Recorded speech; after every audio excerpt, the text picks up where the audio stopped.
ఈ మంచి ప్రభుత్వం కార్యక్రమంలో ఏపీ సీఎం చంద్రబాబు నాయుడు మాట్లాడుతున్నారు. ఇప్పుడు లైవ్ చూద్దాం. మళ్ళీ అలాంటి వ్యక్తిని చూస్తామని కూడా ఆశ్చర్యం వేస్తుంది. ఒకప్పుడు ఎప్పుడైనా సరే 5 ఏళ్లలో ఈ మాదిరిగా వచ్చి మీతో మాట్లాడా? ఎక్కడన్నా ఫోటోలు చూశారా మీరు? ఎక్కడన్నా గాని 10 మందితో మాట్లాడి సమస్యల పరిష్కారం చేసిన అలవాటు ఉందా? ముఖ్యమంత్రి వస్తున్నాడంటే నాకే ఆశ్చర్యం వేసేది. ముందు పరదాలు కట్టేసేవాళ్ళు,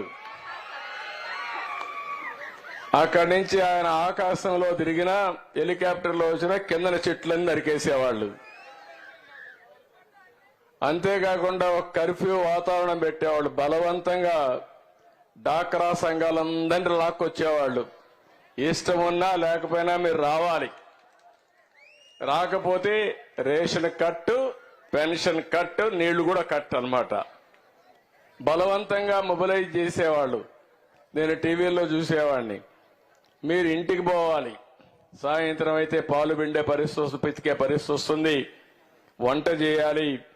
మీరు పోవాలంటే పోనీయకుండా చుట్టూరు కందగాసు వేసేవాళ్ళు. నాకైతే అవన్నీ చూస్తే ఆశ్చర్యం వేస్తుంది.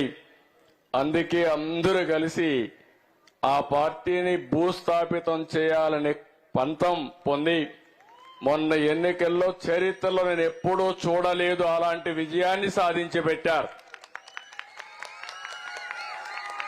ఈరోజు ఇది ఒక కూటమి ప్రభుత్వం.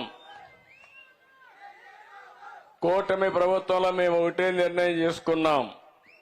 నేను గాని, మా మిత్రుడు జనసేన అధ్యక్షుడు పవన్ కళ్యాణ్ గాని,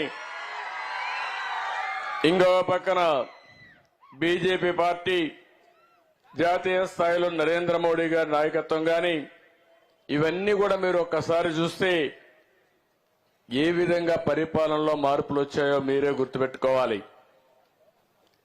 ఈ 100 రోజుల్లో నా అనుభవాలన్నీ ఒకసారి మాట్లాడతాను. ఈరోజు నేను వచ్చినప్పుడు 3 ఇండ్లకి వెళ్ళాను.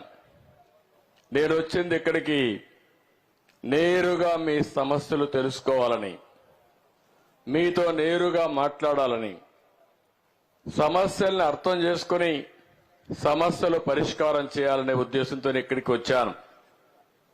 ఇప్పుడే మొట్టమొదటిసారిగా పటాస్ కజావలి ఇంటికి వెళ్లారు. ఆయనకు ఒక తల్లి, అదే మరి ఇంకో పక్కన చూస్తే భార్యతో సహా ఒక కూతురు, ఒక కొడుకు.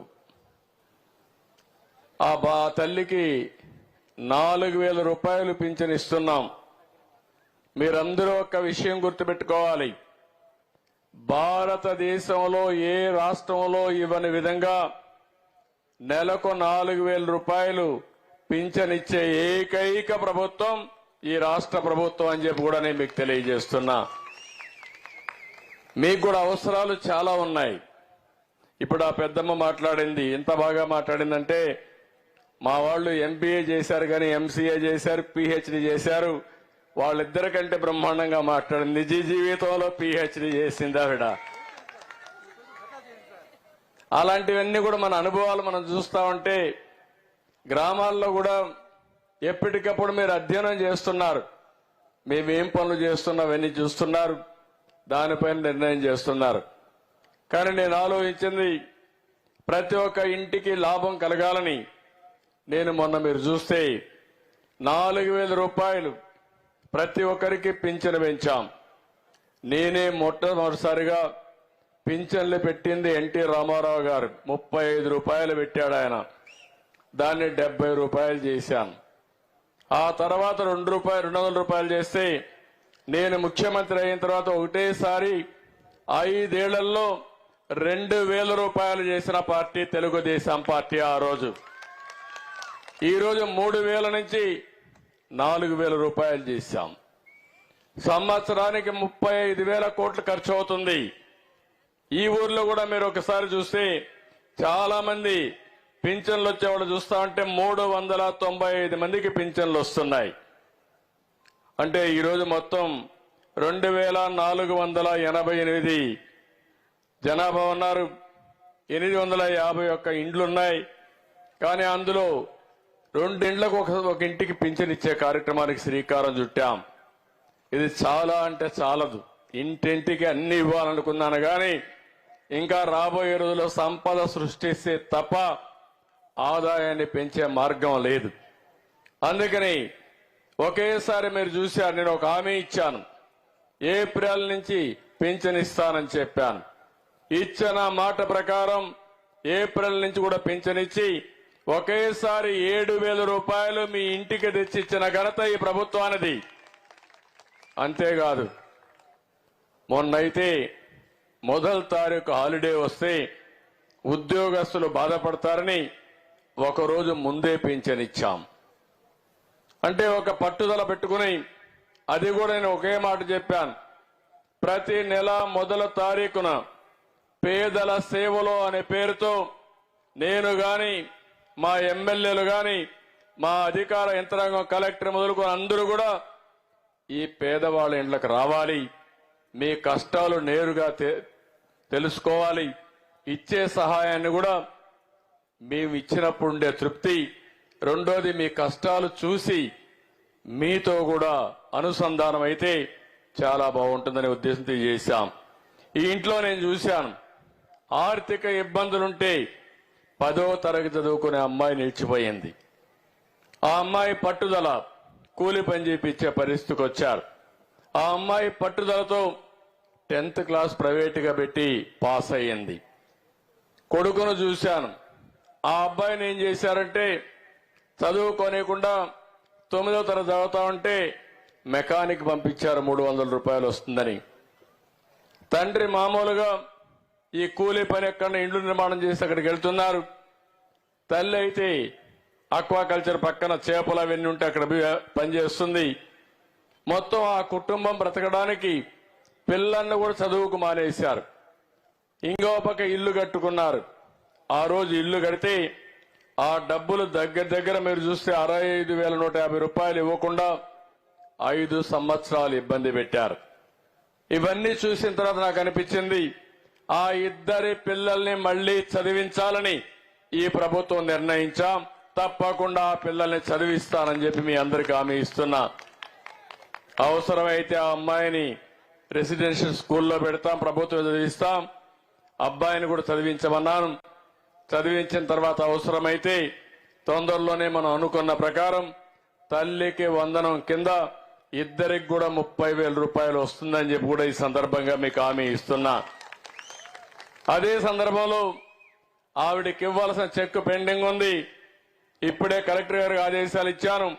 మీ అందరి సమక్షంలో ఆ అమ్మాయికి చెక్ కూడా అందజేస్తున్నాం. ఇక్కడే ఆ అమ్మాయి ఇక్కడ ఉంది. ఆ అమ్మాయికి కూడా ఈరోజు 65,150 రూపాయలు చెక్ ఉంటే 5 ఏళ్లుగా ఇబ్బంది పెట్టారు. ఇమ్మీడియట్ గా చెక్ కూడా అమ్మాయికి అందిస్తున్నానని చెప్పి కూడా నేను మీకు తెలియజేస్తున్నా. తీసుకో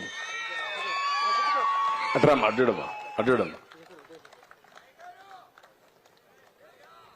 ఇది ఎందుకంటే ఆ అమ్మాయికి రావాల్సిన డబ్బులు 5 సంవత్సరాలు ఇవ్వకుండా ఇబ్బంది పెట్టారు. అందుకే పిల్లల్ని కూడా చదువుకు నిలిపేసి అప్పులు కట్టుకుంటూ పిల్లల్ని కూలి పనికి పంపించే పరిస్థితి వచ్చింది. ఇలాంటి దుస్థితి రాకూడదని నేను కోరుకుంటున్నా. తప్పకుండా ఆ కుటుంబాన్ని ఆదుకుంటాం, అన్ని విధాల న్యాయం చేస్తాం.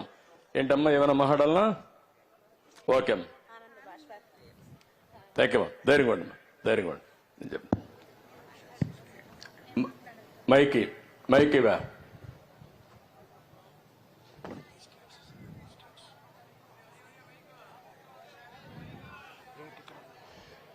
అందరికీ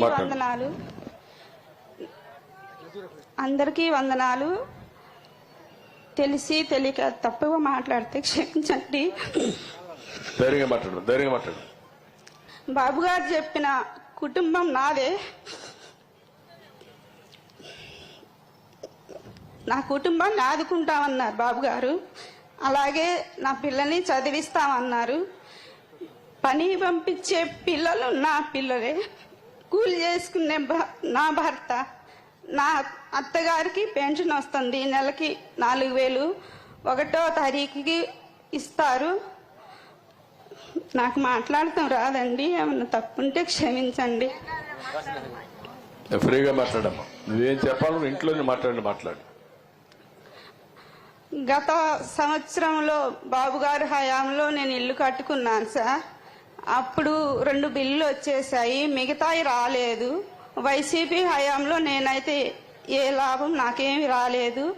బాబు గారి హయాంలో నాకు దేవుళ్ళలాగా సాయం చేశారు బాబు గారు. బాబు గారి సాయం నేను జన్మలో మర్చిపోలేను. బాబు గారు లేకపోతే నా ఇంటికి డబ్బులు వచ్చేవి కాదు. ఇప్పుడు నేను ఇల్లు కట్టుకొని ఇంట్లో ఉంటున్నానంటే బాబు గారి చలవే అది. బాబు గారి వల్లే నేను ఇల్లు కట్టుకున్నాను. ఇవాళ నా ఇంట్లో ఉంటున్నానంటే బాబు గారి చలవే సార్ అది. పిల్లల్ని వేసుకొని, చిన్న పిల్లల్ని వేసుకొని రోడ్డు మీద ఎలా వస్తే కూర్చొని తిన్నాను సార్ నేను అన్నం. ఒకప్పుడు నాకు ఉండటానికి ఇల్లు కూడా లేదు. నన్ను ఎంతో మంది ఎన్నోసార్లు హేళన చేశారు. కానీ ఇవాళ నేను ఇంట్లో ఉండి పావలా సంపాదించుకొని నా కాళ్ళ మీద నేను బతుకుతున్నాను సార్.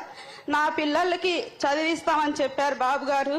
బాబు గారు ఎప్పటికైనా సరే మీరే మాకు సీఎంగా కావాలి సార్. నన్ను ఏమన్నా తప్పు ఉంటే నన్ను క్షమించండి సార్. ఇంత వరదలు వచ్చి వానలు వచ్చినా కూడా మీరు చేసి వాళ్ళకి భోజనాలు కానీ ఏదైనా సరే వాళ్ళకి సాయం చేశారు. అందుకు మీకు కృతజ్ఞతలు చెప్పుకుంటున్నాను సార్. థ్యాంక్ యూ తల్లి. ఇప్పుడు ఆ అమ్మాయి పిల్లల్ని చదివించాలనే ఆకాంక్ష ఉంది, ఇల్లు గడవదనే బాధ ఉంది, అప్పుల పెడుతుంది. అందుకే ఆ అమ్మాయి చదివించలేకపోయింది. కానీ గిల్టీగా కూడా ఫీల్ అవుతుంది, పిల్లల్ని చదివించలేకపోయానని. నా పిల్లకి చదువు అంటే చాలా ఇష్టం సార్, కానీ చదివించలేకపోయాను. నేను 9th వరకే ఆపేసి నాతో పొలం పని తీసుకెళ్లి పొలం పని చేయించాను పిల్లకి నేను. కానీ నా పిల్ల నేను చదువుకుంటానమ్మా అనలేదు. కానీ మొన్న 2023లో పిల్లకి 10th క్లాస్ ఎగ్జామ్ రాపిచ్చాను. ధైర్యంగా ఇప్పుడు మీరు ఈ అమ్మాయిని చూశారు. ఆ అమ్మాయిది ఒక చరిత్ర. పరిస్థితుల యొక్క ప్రభావం వల్ల పిల్లల్ని చదివించలేకపోయి కడాన మానసిక క్షోభ అనుభవిస్తూ నేను తప్పు చేశారని ఆ పాపను ప్రైవేటుగా మళ్ళా 10th క్లాస్ చదివించింది. పరీక్షల్లో పాస్ అయింది. అందుకే నేను చెప్పా, ఇంటర్మీడియట్లో నేను హాస్టల్లో చేరుస్తున్నా, చేర్చి పూర్తిగా ప్రభుత్వమే భరించే విధంగా ఇక్కడే రవి ఉన్నాడు, ఆయన స్కూల్లో పెడతానంటున్నాడు.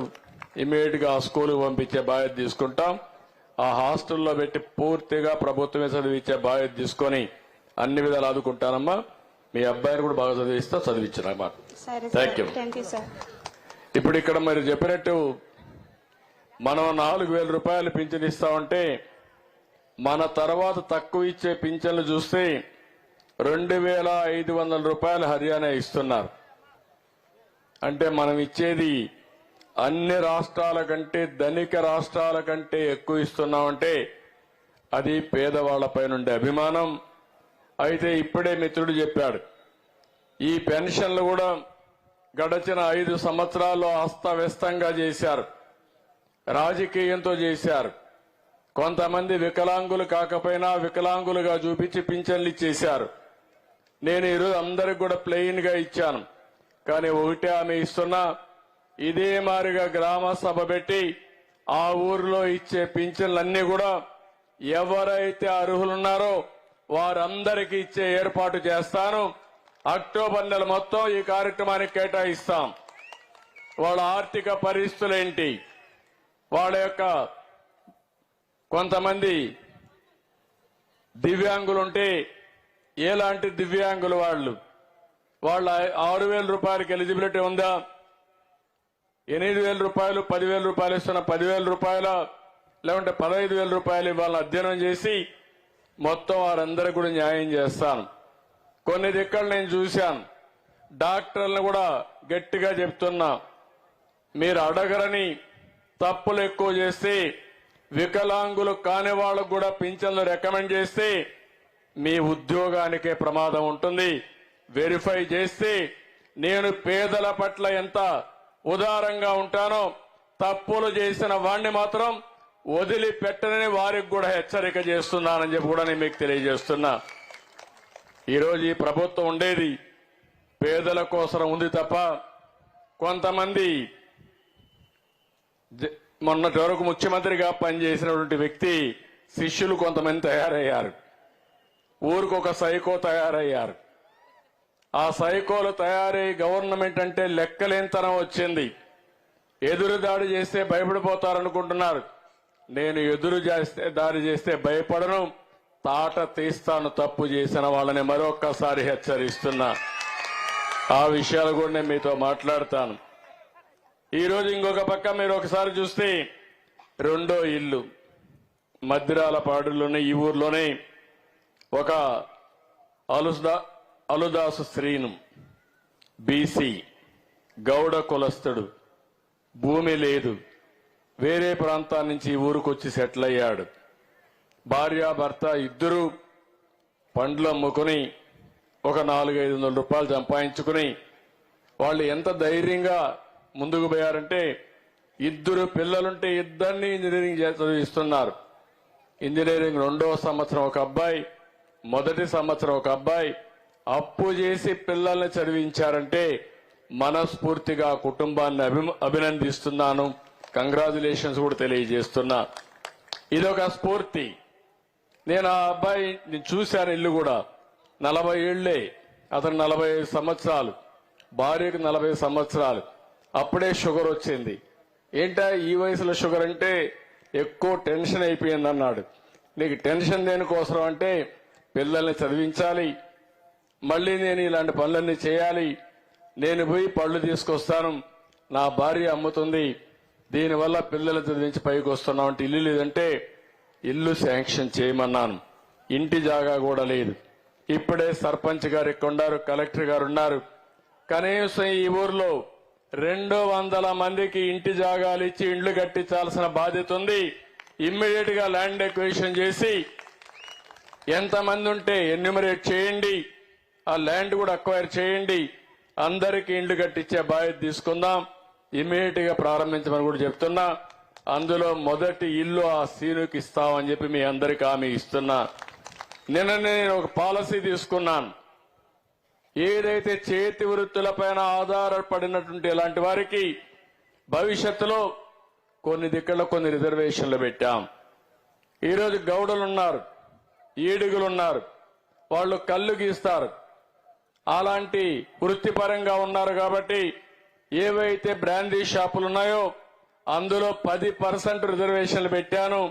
అందులో ఒక షాపు ఈ కుర్రాడికి ఇమ్మని చెప్పి ఆదేశాలు కలెక్టర్ గారికి ఇచ్చాను. అది కూడా ఇస్తామని చెప్పి కూడా నేను మీకు తెలియజేస్తున్నా. కనీసం 10 రూపాయలు సంపాదించుకుంటే ఒక గౌడు కులస్తుడైనటువంటి ఆ వ్యక్తి వాళ్ళ కుల వృత్తి కూడా కళ్ళు తీసుకునే వృత్తి ఆ కుటుంబం పైకి వస్తుంది. అది కూడా చేయమన్నాను. రెండోది, 2 పిల్లలు చదివిస్తున్నారు. ఆ 2 పిల్లలు కూడా స్కాలర్షిప్లు ఇప్పించి 2 చదివించే బాధ్యత తీసుకుంటామని చెప్పి కూడా నేను మీకు తెలియజేస్తున్నా. ఇది కాకుండా ఇంకొక ఇంటికి వెళ్ళాను, తాళ్ళూరు జగ్గయ్య, ఆయన తల్లికి పింఛన్ ఇస్తున్నాం. ఆ అమ్మాయి ఆవిడని కూడా పెద్ద ఆవిడ్ని పరామర్శించాం. ఆవిడ నుంచి వచ్చాను ఇక్కడికి. నేను ఇక్కడ వచ్చినప్పుడు మీరు ఒక్కసారి చూస్తే నేను ఒకటే మీ అందరినీ విజ్ఞప్తి చేస్తున్నా. ఈరోజు 100 రోజులు అయింది. 100 రోజుల్లో మీరు చూస్తే నేను ఎక్కడన్నా మీటింగ్ పెట్టాలంటే 1 లక్ష మందితోనో 2 లక్షల మందితోనో మీటింగ్ పెట్టచ్చు. నా ఉద్దేశం అది కాదు. ఒక గ్రామంలోకి రావాలి, ఒక గ్రామ సభ పెట్టాలి. ఇప్పుడే ఎమ్మెల్యే గారు చెప్పారు, నిన్నైతే ప్రోగ్రాం శ్రీకాకుళం పెట్టుకున్నాం. ఆ ప్రోగ్రాం అక్కడ వర్షాలు పడుతున్నాయి, వాతావరణం అనుకూలించలేదు. ఎక్కడ బాగుందంటే ఈ ఊరైతే బాగుంటుందని మా వాళ్ళు సజెస్ట్ చేస్తే నేరుగా ఇక్కడికి వచ్చారు. ఏది మద్దిరాలపాడుకు వచ్చాను. అందుకనే రాత్రి చెప్పాం, ఇక్కడికి వచ్చాం, మీరు బ్రహ్మాండంగా ఆర్గనైజ్ చేశారు. నేను మిమ్మల్ని చూడాలని వచ్చాను తప్ప ఆర్భాటాలకు కాదు, హంగులకు కాదు అని మరొక్కసారి విజ్ఞప్తి చేస్తున్నా. నేను కూడా రాజకీయాలు 45 ఏళ్లున్నా, 4వసారి ముఖ్యమంత్రిని, అందరికంటే ఎక్కువ సమయం ముఖ్యమంత్రిగా ఉన్నా. ఎన్ని ఆర్భాటాలు చేస్తే ఏమొస్తుందని మిమ్మల్ని అడుగుతున్నా. కానీ ఈరోజు నేను ఆలోచించేది, అనుక్షణం ప్రతి నిమిషం నేను చేసే పని వల్ల మీ జీవితాల్లో వెలుగు రావాలి, మార్పు రావాలి, దానికోసమే నేను పనిచేస్తానని మరొకసారి మీ అందరికీ హామీ ఇస్తున్నా. అందుకనే మీరు ఒక్కసారి గుర్తుపెట్టుకోండి, 100 రోజులు నా అనుభవాన్ని అంతా ఉపయోగించాను. మీరు కూడా అందుకే ఓట్లేశారు. మళ్లీ నేనైతేనే గాడి దప్పిన పరిపాలన ఘాట్లో పెడతామని ఎప్పుడు చరిత్రలో గెలిపించిన విధంగా గెలిపించారు. 93% సీట్లు గెలిపించారు. శ్రీకాకుళం నుంచి జైత్రయాత్ర ప్రారంభమైతే ఇక్కడికి వస్తే 2 సీట్లు కాడ బ్రేక్ పడింది. ఒకటి దర్శి, రెండోది ఎర్రగొండపాళెం. అక్కడ కూడా ఏజెన్సీ ఏరియాలు 2, ఒకటి పాడేరు, 2 అరకు. కడవ అన్ని సీట్లు మనమే గెలిచామంటే నెల్లూరు వరకు. అది మీరు చూపించిన అభిమానం. మీ అభిమానాన్ని నా జీవితంలో మేము ఎప్పుడూ మర్చిపోలేం. అయితే ఈరోజు ఈ 100 రోజుల్లో మీరు ఒక్కసారి చూస్తే మీరు వేసింది, మాకేసిన ఓట్లన్నీ కూడా మళ్లీ తిరిగి ప్రజలు గెలవాలి, ఈ రాష్ట్రాన్ని నిలబెట్టాలి, పునర్నిర్మాణం జరగాలి, మీ భవిష్యత్తు బాగుండాలని ఓట్లేశారు. కానీ రాష్ట్రాన్ని చూస్తే వెంటిలేటర్ పైన ఉంది. ఆక్సిజన్ తీసేస్తే ప్రాణం పోయే పరిస్థితిలో ఉన్నాం. కానీ ఒక్క మంచి పని చేశారు మీరందరూ. 21 ఎంపీలు గెలిపించారు. దానివల్ల ఢిల్లీలో మన పరపతి పెరిగింది. పరపతి పెరిగింది కాబట్టి ఈరోజు రాష్ట్రానికి ఆక్సిజన్ తీసుకొస్తున్నాం. వాళ్ళు కూడా మనకు గాని సహకరించకపోతే నేను ఎన్ని మాట్లాడినా మీకు చాలా ఇబ్బందులు వచ్చేటివి. అది మీరందరూ చూపించిన చొరవ. ఆ చొరవే ఈ రాష్ట్రాన్ని నిలబెట్టిందని చెప్పి కూడా నేను మీకు తెలియజేస్తున్నా. ఈరోజు నేను చాలా గర్వంగా కూడా చెప్తున్నాను. 1 కాదు, 2 కాదు, 10 లక్షల కోట్ల రూపాయల అప్పు, 1,00,000 కోట్ల రూపాయలు వడ్డీ అసలుకు కట్టాలి. కట్టకపోతే బ్యాంకులంతా మన ఆస్తులు జప్తు చేస్తారు. ప్రభుత్వానికి కూడా ఆస్తులున్నాయి, ప్రభుత్వానికి కూడా పరువు ఉంది. డబ్బులు కట్టకపోతే ఆస్తులు జప్తు చేస్తే, లేకపోతే మీకు డబ్బులు ఇవ్వని బ్లాక్ లిస్ట్ లో పెడితే మన పరువు పోతుంది. ఒక పక్క పరువు కాపాడుకోవాలి, ఇచ్చిన మాటను నిలబెట్టుకోవాలి. ఈ రెంటు మధ్య ముందుకు పోతున్నానని చెప్పి కూడా నేను మీకు తెలియజేస్తున్నా. ఈరోజు మీరు ఒకసారి చూడండి, నేను వాస్తవాలన్నీ మీ ముందర పెట్టాను. 7 వైట్ పేపర్లు పెట్టాను. 100 రోజుల్లో అన్ని డిపార్ట్మెంట్లు సమీక్షలు చేశాను. సమీక్షలు చేస్తా ఉంటే నాకే షాకింగ్ న్యూస్ వస్తా ఉంది. డిపార్ట్మెంట్ లో కేంద్రం ఇచ్చిన డబ్బుల్ని వాడేసి, డైవర్ట్ చేసి, ఒక విధంగా దుర్వినియోగం చేసి, కడాన దేనికి ఖర్చు పెట్టామో చెప్పకుండా తిరిగి మనకిచ్చే డబ్బులు కూడా రాకుండా పోయే పరిస్థితి వచ్చింది. ఒక ఉదాహరణ, పంచాయతీ రాజ్లో ఫైనాన్స్ కమిషన్ ఇచ్చే 990 కోట్ల రూపాయలు ఇవ్వకుండా ఇప్పుడు రావాల్సిన డబ్బులు 1,200 కోట్లు మిగిలిపోయే ఇవ్వకుండా అడ్డం పెట్టే పరిస్థితికి వచ్చారు. ఇప్పుడు ఆ 990 కోట్లు ఇచ్చాను, 1,200 కోట్లు వచ్చాయి. ఇప్పుడు సర్పంచులందరికీ కాస్తో కూస్తో వెసులుబాటు వచ్చి పనులు చేసే స్థాయికి తీసుకొచ్చామంటే అది గాడి దప్పిన పరిపాలన ఘాట్లో పెట్టడం అని చెప్పి కూడా నేను మీ అందరికి విజ్ఞప్తి చేస్తున్నా. ఒక రంగమని కాదు, అన్ని రంగాలలో ఇదే పరిస్థితి. ఈరోజు ఇక్కడ ఉంది, మీ ఊరు పక్కనే ఏదైతే రిజర్వాయర్ ఇక్కడ గుండ్లకమ్మ ఉంది. కేంద్ర ప్రభుత్వం ఒక బంగారం లాంటి ఒక కార్యక్రమాన్ని ఇచ్చారు.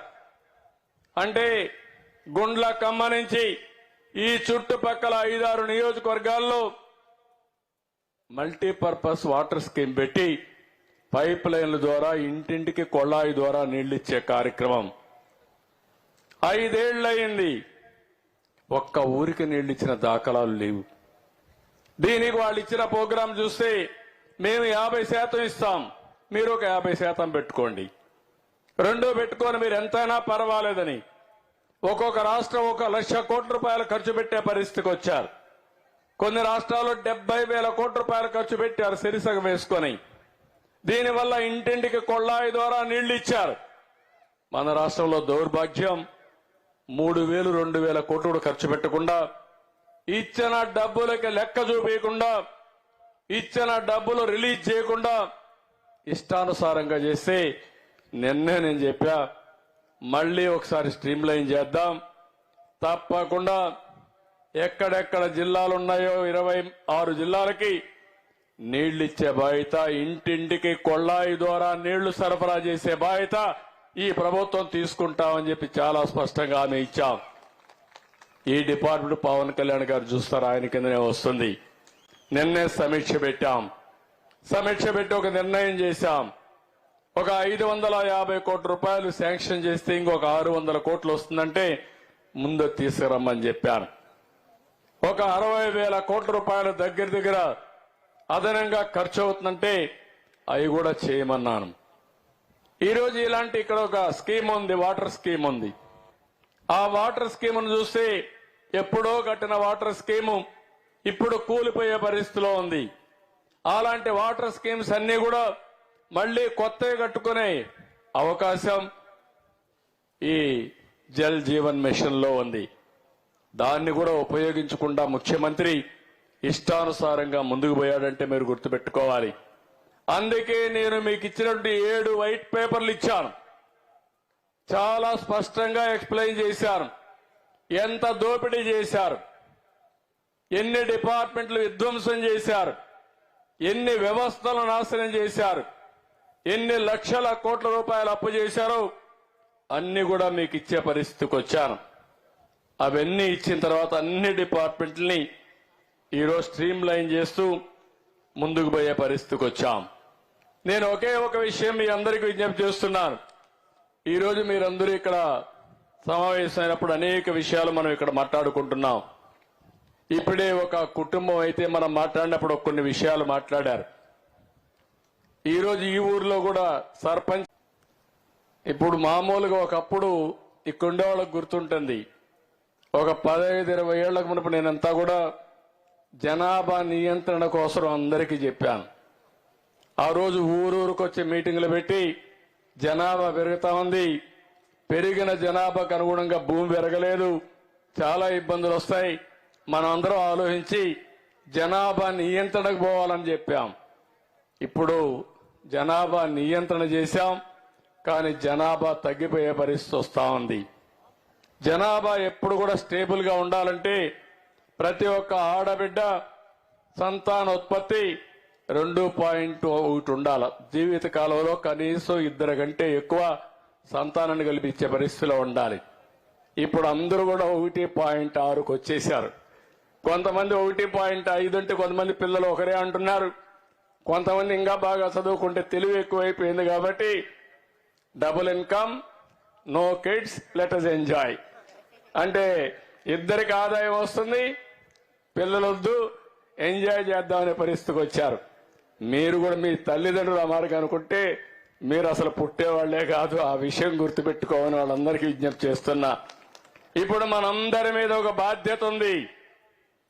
మళ్ళీ అందరం కూడా ఎవరు కూడా పిల్లల్ని పుట్టించకపోతే మనమంతా చేసే పనులు పుట్టలకో చెట్లకో పని చేయాల్సి వస్తుంది.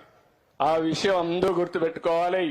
మీ ఊరిలో కూడా జనాభా మేనేజ్మెంట్, నేను ఇప్పుడు కొత్త స్లోగన్ నేను తీసుకున్నది పాపులేషన్ మేనేజ్మెంట్ అన్నాను. మొన్నే మీరు చూశారు, రష్యా అధ్యక్షుడు పుతిన్ గారు మాట్లాడుతూ తెగ బాధపడిపోతున్నాడు. మా దేశం అంతా జనాభా తగ్గిపోయింది, ఈ జనాభా తగ్గిపోతే రేపు ఈ ముసలివాళ్లు చూసుకోవడానికి కూడా మనుషులు దొరకరు, కాబట్టి అందరూ కూడా జనాభాను పెంచమని చెప్పే పరిస్థితికి వచ్చాడు. ఇది మన దేశానికి మన రాష్ట్రానికే కాదు, ప్రపంచానికి మొత్తానికి ఒక సమస్యగా తయారైంది. చైనాలో, జపాన్లో, యూరోప్లో ఇంకా చాలా దేశాల్లో జనాభా తగ్గిపోతా ఉంది. ముసలి వాళ్ళు పెరుగుతున్నారు, కుర్రవాళ్ళు తగ్గిపోయే పరిస్థితికి వచ్చారు. నేను అందుకే మీ సర్పంచ్కి ఇంట్రెస్ట్ చేస్తున్నా. ఇప్పటి నుంచి డబ్బులు అడిగావు, అవన్నీ చేస్తాను. రేపటి నుంచి నేను అడగబోయేది మీ ఊర్లో జనాభా పాపులేషన్ మేనేజ్మెంట్ మీద ఇంటింటికి వెళ్లి వాళ్ళు కూడా ఎక్కువగా చెప్పి ఎక్కువ మంది జనాభా నియంత్రణ చేసే బాధ్యత, ప్రోత్సహించే బాధ్యత సర్పంచ్కి అప్పచెప్తున్నానని చెప్పి కూడా నేను మీకు తెలియజేస్తున్నా. ఏమమ్మా మీకు అర్థమైందా? మీ అందరికీ మగవాళ్ళకి అర్థమైందా? ఎక్కువ ఆడబిడ్డలకు పని చెప్పకుండా మీరు పనిచేసి పిల్లలు కూడా మేనేజ్ చేయడం అందరూ ఆలోచించుకోవాలి. అందరం కూడా ఒకటే గుర్తుపెట్టుకొని ఈ 5 ఏళ్లలో మనం గాని ఈ పని గాని చేయకపోతే మళ్ళా మనం చెప్పినా కూడా మన వాళ్ళు వినే పరిస్థితిలో ఉండరు. పరిస్థితులు చేయి జారిపోతే మళ్ళా చాలా సమస్యలు వస్తాయి. ఇప్పుడు ఒక విషయం గుర్తుపెట్టుకోవాలి, ప్రపంచంలోనే మనకు ఒక అడ్వాంటేజ్ ఉంది. ఐటీ నేను ఒకసారి ప్రమోట్ చేశాను. ఈ రోజు ఇద్దరిని మాట్లాడితే ఆడబిడ్డలు ఇద్దరు, ఒక ఆవిడ పిహెచ్డి చేసింది, ఒక ఆవిడ పోస్ట్ గ్రాడ్యుయేషన్ చేసింది. అది 25 ఏళ్లకు మునుపు నేను ప్రారంభించిన యజ్ఞం. ఆ ఫలితాలే ఇవన్నీ కూడా మంచి సత్ఫలితాలు వచ్చాయి. దానివల్ల ఈరోజు హైదరాబాద్ లో నాలెడ్జ్ ఎకానమీలో మనం నెంబర్ 1 గా తయారయ్యే పరిస్థితికి వచ్చాం. మామూలుగా కాదు, ఆస్తుల విలువ పెరిగింది, ఉపాధి అవకాశాలు వచ్చాయి. అక్కడి నుంచి విదేశాలకు వెళ్లారు. దేశంలోనే తలసరి ఆదాయం ఎక్కువ ఉండే రాష్ట్రం తెలంగాణ రాష్ట్రం. దానికి కారణం ఆ రోజు నేను వేసిన ఫౌండేషన్ అని చెప్పి కూడా నేను మీకు తెలియజేస్తున్నా. మీలో కూడా ఒక ఆలోచన పెట్టుకోండి, మనం కంటిన్యూగా ప్రభుత్వం ఉంటే ఎంత అభివృద్ధి అయ్యేదో మీరు ఒక్కసారి గుర్తుపెట్టుకోవాలి. మీరేం చేస్తున్నారని నేను బాగా పనిచేస్తే శభాష్ అంటున్నారు. మళ్ళీ ఇంకొక ఆయన వచ్చి నేను అది చేస్తా ఇది చేస్తానంటే మీరు మోసపోతున్నారు. నా పరిస్థితి మీ పరిస్థితి వైకుంఠపాళి మారిగా తయారైంది. పైకి పోవడం, మళ్ళా కిందన పడడం, మళ్ళా పైకి తీసుకుపోవడానికి ప్రయత్నం చేయడం, దానివల్ల నష్టం వస్తుంది.